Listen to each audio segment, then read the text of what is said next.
able, they might be able to eliminate more jungler options here for Rebellion. So what are we thinking here? Perhaps Barats comes to mind. Sure, Martis. Is Martis a threat in this composition? Martis is definitely a threat, but because they already have a Baksha, I think they might be able to just... I think they need to ban out the Gwyn still. The Gwyn is still up for grabs. If they leave it open all the way till the second phase, Rebellion Zion, or Rebellion Esports, it's too difficult for them to leave it up for grabs, right? The Gwyn is just such a good pick for the first phase. If you pick it in the second phase, I think Dewa might have been a bit too greedy with their bans. If they want to face off against the sustain, still, I think Guinevere is still the better pick over Fredrin, but they could also ban the Fredrin now. Good Claude ban, by the way. I think that's a good read on what Dewa is already trying to do. The Claude ban, as we all know, Bruno Claude doesn't really do well for the Claude, for the Bruno rather, and they ban it out, especially in the hands of see value in me. Who is in the hands of Watts, potentially, right? So it's a very good spots there from the side of Rebellion. So what are they looking for here? Oh, it's just all jungler bans here, right? They will commit onto its jungler position here. Where will they open for their first pick in that second phase is the question. Rebellion though, will they bank on another gold laner? I think they might. Because as you can see, the fact that there's a jungler secured for one side and the golden for the other, it just makes sense to try and narrow down your options. You know, pick the lesser of the two evils if those exist. You know, we saw a lot of Natans recently as well. I don't know if that's going to make an appearance. I think it's possible. But for Rebellion, again, I wonder if, you know, they're concerned about having a frontline themselves, because for Devil United, they're setting up for a huge pick-off composition here. There is a lot of damage there. And if you do have card control removal, it's going to be very useful against their team as well, with the Terrify, with the Shield Unity, and of course with that final slash. That's definitely a lot of card control potential from the side of Dewa. Very much so. And seeing their first pick here, you don't like the carry. Do you like Beatrix in this situation? For Dewa? For Dewa. The Beatrix could work. I think it's a good option if they really want to go for flexibility with this draft. The Beatrix could work. Last pick, maybe. Yeah, I think they can save it up for the last pick. They can also just pick up the Beatrix or any gold lane here. Something like a Beatrix or Brody could work still because they have a Harlot, but they'll go for the carry instead, chasing. Remember, Dewa, their composition is a bit of a dive comp, right? They're going to be chasing. This carry will have to find some really good angles to go in, lane-wise. As well, Bruno should have a better time against this carry, especially once he hits the Haas Claws. So I'm looking at Rebellion right now. Should be a utility jungler. Martis? Gwyn? I'm thinking Gwyn. Yeah, forced to carry on the Purify, of course, and with that, well, overwhelmed with the Ruby combined with the Guinevere. So a Gwyn... Terizla maybe. I don't mind the Terizla. They could flex the Ruby to XP and go Gwyn mids or two. That'll be a pretty solid. Oh, what? Oh my goodness! What? No way, huh? Assassin Dave will be proud.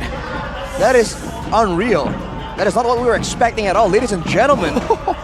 Now there's a lot of crowd control and there's an insane dive potential and a very vulnerable backline. Later on, as you mentioned, Mirko, the carry is going to be vulnerable, but there is frontline, there is crowd control to keep her safe. But against a Hanzo, it's going to be so costly for them to be able to take down the clone, right? They're going to waste a lot of time and skills to save the carry. That might just lose them the fight because they're up against two massive crowd control tools. Shades of match number 1, like Alter Ego did. Okay. That's a risky pick as well here. Chow for Dringan, right? I think that Hanzo pick got me. I think that Hanzo pick might be the key for the side of Rebellion.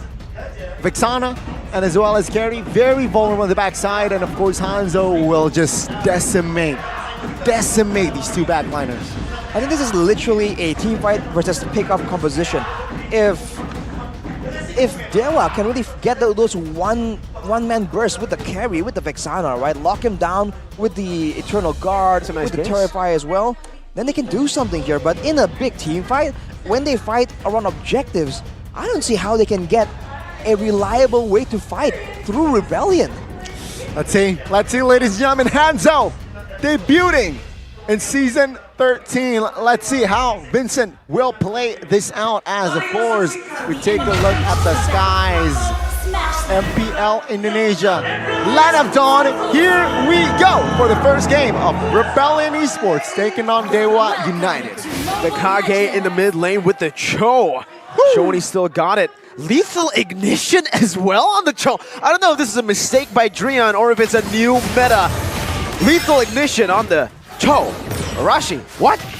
It's damage if they want to go for pickoffs and early game skirmish dominance. That makes sense, kind of. Drian can proc it quite reliably as well with Cho's kit.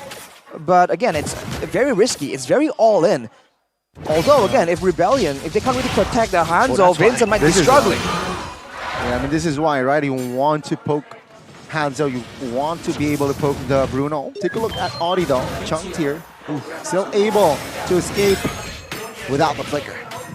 For now, at least. Well, Audi will be pushed away, and you can see Dewa, they are the aggressors right here. They want to make sure that this Hanzo doesn't get any resources, because that is just a ticking time bomb, man. Yeah. The longer the game goes, without the Hanzo shut down, that's more time for Vincent to just be an absolute menace, and Goni already pointed it out. The backline is absolutely vulnerable.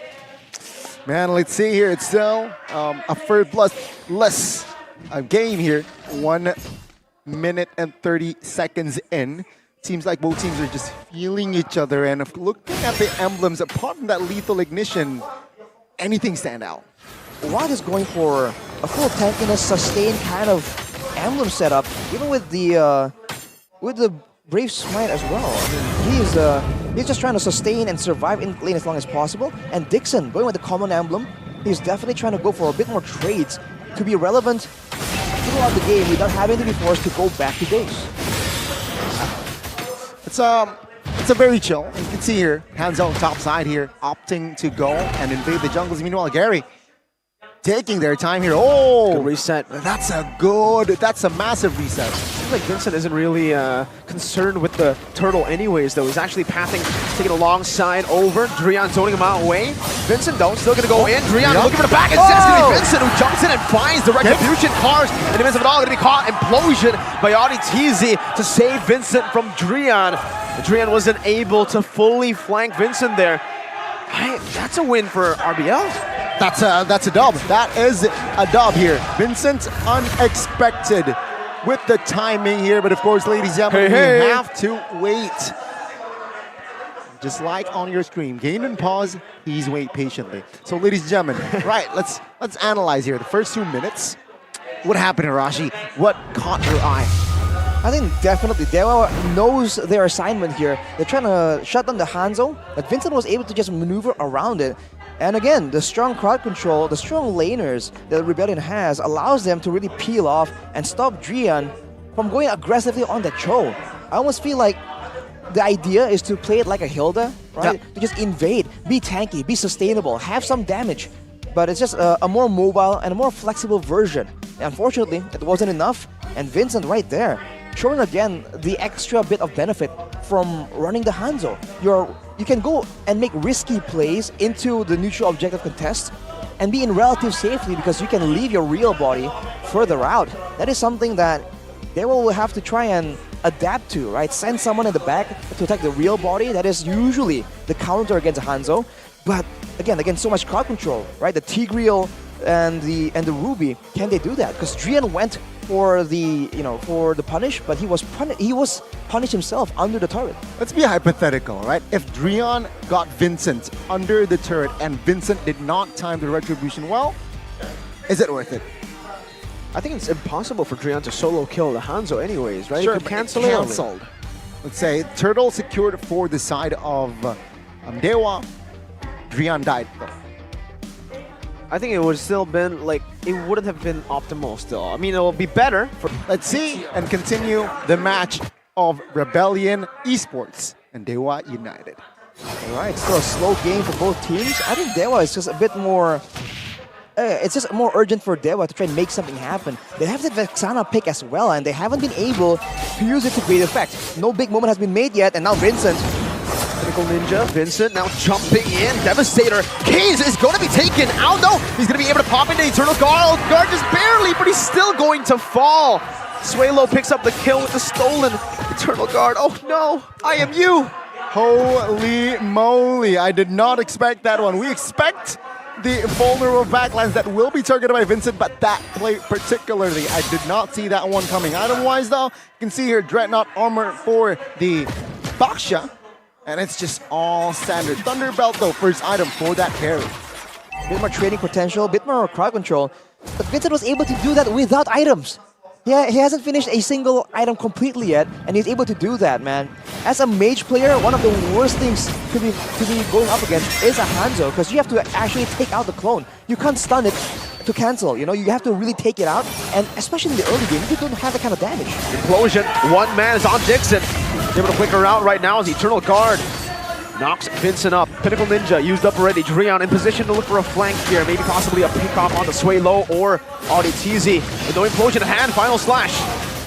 Swalo brought back to the team just barely. Now Dixon going to be able to stay for a bit, but Swalo gets kicked into the team by Dreon. A good way of the dragon and a good turtle take Dewa back. Oh, the alley-oop was spectacular. The finishing top-notch. Dreon with the positioning, he delivers as well. Dewa United starting to answer back. Man, that really, Rebellion just really forced it there, and now the tempo is absolutely in the hands of Dewa. Now they have time to actually sneak into the jungle. Unfortunately for Rebellion, they can still kind of stabilize. They have to know when to let go, man. Right there, they used the critical ninja, and they just didn't have a lot of things to try and fight that out. And they did not respect the presence of Dreon just sneaking around the backline, man. They have to try and pay more attention to that. That burst. What? Zones him away. Moai is zoned away completely. From lane, Triple Ninja, Devastator, Dixon, Vengeance again right now with the CC. No more CC to play with. He uses one last Vengeance before the Ruby consumes him. Meanwhile, Carry in the back right now, just jumping in onto Moai. We're still able to get that cover, that peel from Auditizi, but it does mean that Dewa will be able to take a tier 1 up top. Yep, the first structure will be taken out here for side of Dewa United, and for now, Dewa United they are able to stabilize, not losing any structures as of yet. That's a win. Again, early games, first 2 minutes especially, things are looking very shaky for Dewa United, but now 6 minutes in, they have recovered. I really thought that Dewa United would get an advantage, would be having more to say about how the game goes in the early game. So it's still according to expectations. For Rebellion though, I think the mid game, when there's like 1 or 2 items, that is where Dewa United needs to be extra careful. For now, it seems like they're still trying to just maintain control, be the first one to the objectives. But once there's 1 or 2 items, that damage becomes a bit more difficult, and they have to really wait until the farm comes in for Watt and Keys if they really want to match the damage output. Okay, now FYI, Watt is building on his way towards that endless battle, so he's looking for that true damage. Let's see though, will he be able to deliver or dish out the damage here pre-second turtle? Let's see. Zoning, Audi holding on to that bush. Cars is walking down. Dixon, chunk of damage on the Swalo, forcing the regen right now for Rebellion Esports. We're still on the turtle. Gary's trying to fight for that aggro onto the turtle. Meanwhile, bottom side, the final slash stolen away earlier. Swalo pops it in. Watt though, able to pop in that Purify just barely. Meanwhile, Dreon with the split push on the roaming Cho with a lethal ignition as Rebellion are in desperate need of a decision. They want to commit right now with Pinnacle Ninja and a Devastator. Gary tried his best to go for it. Auditizi in the midst of it all, going to be able to find 2 members, shoving them back in as that's an Eternal Guard that actually connects on Auditizi. Swalo stealing away the Eternal Guard in the back. That's Moai kicked down by the way the dragon is slain by the Vengeance, but Cars finds that I'm offended, brings him back under the turret. Dixon still able to survive, pops in regeneration. Another Pinnacle Ninja as Dixon jumps into the Vengeance. Vincent all the way back. Dixon 1 HP. Dreon coming back into Vengeance. That's a reset and he finds it. Gary helps him out. Dixon's 1 HP. Swalo needs 1 more hit, but he's not able to find it. Dewa United come out on top. It's written in the stars. Dewa United now showing hands, but Gary, he's isolated. He is. He's 1v2. He's buying time. Is it going to be worth it if they find the tier 1 in the mid lane? I think it should be. Eternal Guard to stop Audi from an engage. Watt utilizing the space to take the turret. Gary for tier 1. Trade after trades, but Dewa United comes out on top. Rebellion Esports, what happened around here? It's the mobility, man. Drian is just, just pushing a huge pace onto Rebellion. He's the one split pushing, he's the one engaging, he's doing a lot of things for his team because Rebellion are just hesitating to pull the trigger. They have the man advantage, they saw the Cho irrelevant to the fight all the way on the other side of the map, and they have two big engage tools, but they did not go for it. They're just a bit too cautious about the counter-engage potential coming in from the Vexana. That's something they have to try and adjust or find a different solution to. But after that, it's all about the movement, right? The Baxia, the Cho, they can get so many places so fast from the side of Dewa United. As you can see, right, the map control translates to Dewa United just in full control, and that 2,000 gold lead that Dewa United has seems small, but it's it's a large gap, right? Seeing how they control the pace, control the tempo. Take a look at now. They want to tone the tempo down, and they set the tone down, completely down. Is why they want to set the Lord up bot side. They want to make sure that the bot side is running for their side, and perhaps potentially they will try to set up in that Lord vicinity. Rebellion though, I see they're just responding. It's going to be very dangerous for them if they miss position right here because, again, Dewa United has a lot of chase, a lot of crowd control. And look at Drian, man. It's just so annoying for them, but all cars. Finding Dixon, final slash, bring it back all the way, Flicker. Defensively, Pinnacle Ninja with a Devastator. Vincent not going to be able to connect onto Dixon, and that's actually a bit of an outplay. Dixon finds the stun and the Vengeance. Cars, no, I'm offended this time, has the Flicker. Holy. Meanwhile, Drian, man. Meanwhile, Drian in the back, the macro plays from the Kage, the veteran. 2 inner turrets, top and bot, has been taken out by Drian. That is one crazy Cho outplay. It's almost like it's the double roam strategy we saw a while back, right? The Cho did the exact same thing, the same kind of idea, but Audi. The flicker, good preemptive flicker there by Keys. You can see Drian now repositioning, perhaps potentially looking for a flank. Is this a mistake though? Uh-oh. Well, he backs off. Good read as well there by both Drian and the team of Rebellion. Wow, man. Dewa United does not have a lot of disengage tools. It's only the Vexana and maybe the carry, right, with the star. Both Arlet and Baxia are pretty all-in design. And yet, Rebellion just cannot find the fight they want. Or maybe they're hesitating a bit too much. They really seem to just be lost, right? They don't know what to be doing when they are put in this situation. These are fun facts. This is the first time Rebellion played Hanzo in MPL ID. Last time Hanzo came out or picked was Season 11. 5 times though, with a win rate percentage of 20%.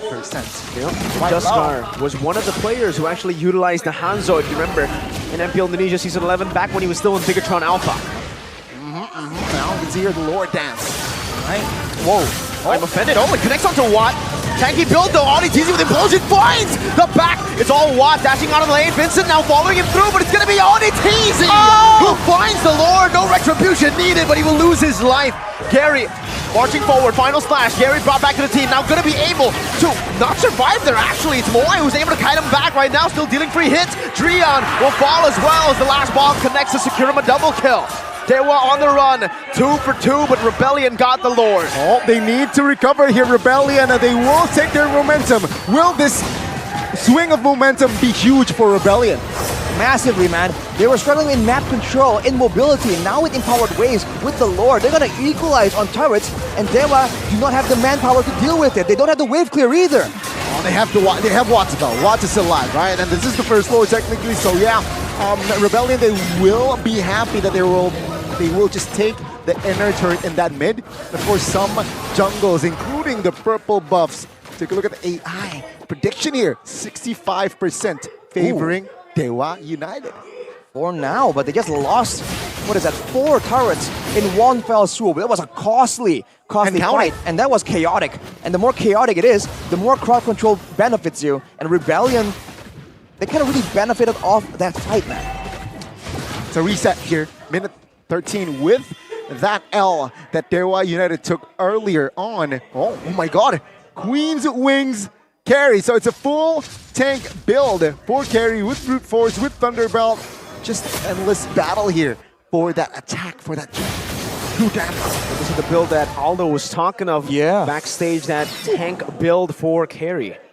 He spoke very highly about Resurfacing it. again, man. It's resurfacing again.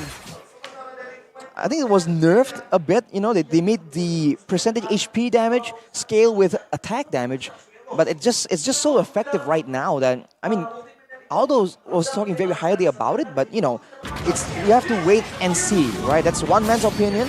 And now for Dewa, it's back to the same thing, trying to get control over the waves, and then they'll send Drian out to try and replicate the same thing. But will Rebellion catch him in a trap here? Setting up on the other side, away from the neutral objective. This is usually what Drian has been doing. And speaking of Drian, right, he just equipped himself the BOD. Yeah, that is menacing. He's going full damage. Exactly. Heptases, Malefic, he just equipped himself the BOD. So now, what will Vincent do? What will the Hanzo do? He's not safe. Not at all. Yeah. We were talking about how the Cho can't solo kill the Hanzo, but wait a minute, now man. He might be. Swaylo's in the bush. You know what's a fun fact? Drian is the same level as Swaylo. Did he sell his roam boots? No, he didn't. He still has the roam boots. He's just been split pushing so much, he's getting a lot of farm, a lot of XP. Cleared a lot of damage rates. But that also means that Dixon would be behind him. He surely is. Level 13 right here, but he is the one playing utility. Conceal? Oh, the conceals by Kaze. Oh, Drian shoved back to the team. Already teasing with the implosion onto two members. Eternal Guard from both, but Drian, he finds away the Dragon locks Swaylo down and gets some of the Tapu. Vincent dashing and getting the kill in the back. Carry now flashing the Megaton emoji as Cars is going to be ran down, but Vincent in the back is tearing them apart. Finds 2 kills on the board to make it equal. Swaylo and Moai traded for Drian and Dixon. Dewa definitely got out of that with the better trade. Oh, the former Kage now officially is now a god. Now Dewa United, they look for the next objective. Take a look. Let's see, how will Rebellion respond? Trying to set up, and what is the guy in the front, man? He is fearless in the situation. They back away. I think they recognize the fact that Vincent is not on the map. And funny enough, this carry pick building full tank is almost like the ideal way to deal with this Hanzo, man, because you're tanky as well. Look at me. I am the tank now. Seems to be what Watt is saying. Yes. But now, ooh, look, 3 members on top. They're showing, though. Hang on. Will Rebellion go for the Lord? I think they will not have time, right? I think Dewa United will be able to sniff this one out. No, no way. No way, Dewa United. Not like this. Oh, Gary shoved back. Auditizi knocking him up. Gary has Lord revealed. Watt pushing in the mid lane. Drian looking for a flank again. Swaylo needs to be very careful. He got caught the last time around. Dewa are still holding on to this mid pressure. Gary's taking back the aggro for the Lord to reset it. And there it goes. Cho going back up top to clear out the waves. Cars retrieving control of this Lord, of the pit, and of the river. Ooh, man, this game is so exciting. No, I'm offended in Cars. Let's see. Oh my god, it's the Lord. Lord has the final slash, pops it in. That's going to be Dixon who jumps in. Winter Truncheon already. Drian trying to find Vincent right now as he has the Pinnacle Ninja. He's all the way. He's looking for the angle. He's looking for the Retribution, but Vincent in the back line will be shredded to pieces before he can even find the Retribution. Moai brought back by the final slash.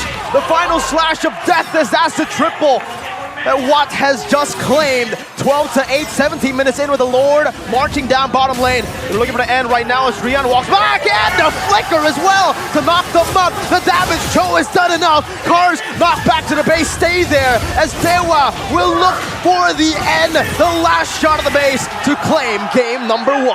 Bend the knee in front of the gods, ladies and gentlemen. Dewa United strikes first in this best of 3. And of course, Drian.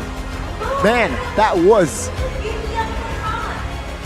an MVP-worthy performance. An